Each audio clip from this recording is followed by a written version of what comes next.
ให้เจ้ากรรมนายเวรและขออุทิศให้เจ้าที่เจ้าทางบนดินสวน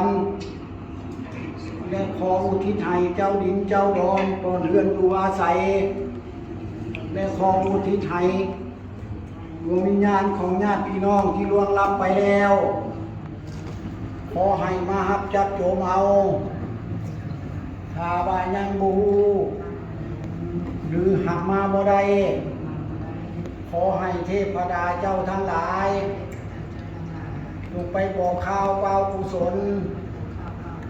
ผลทานอันนี้ไปให้แก่ดวงวิญญาณ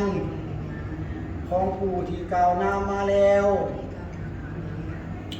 ขอให้มาหับจับโจมเอาแต่ก็ขาเถินถ้าตกทุกข์ขอให้พ้นจากทุกข์ถ้าถึงสุขแล้วขอให้สุขนิ่งๆขึ้นไปตราบเท่าเข้าสู่นิพพานในอนาคตการเมืองนานั้นเถิดสาธุสาธุสาธุอนุโมทามิ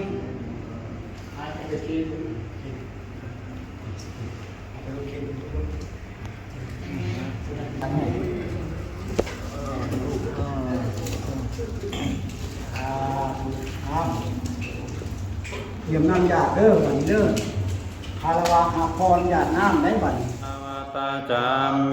สัพพตาปุญญาสัมปตาสัพเพเทวาอนุโมทันตุเปตตาเวราวันตุสัพเพสัตตาวยาปัสสาวันตุสัพเพสัตตานิกาวันตุสัพเพสัตตาปนังปริยาลันตุสุขีสุขียันตังปัญญาโมเลสักกายานังนันจิวัตโนเอวังตวังวิสโยหิสยสุสยมังคะเรสิตาปัลลังเกสิเสปะไตโภคาเรอภิเสเก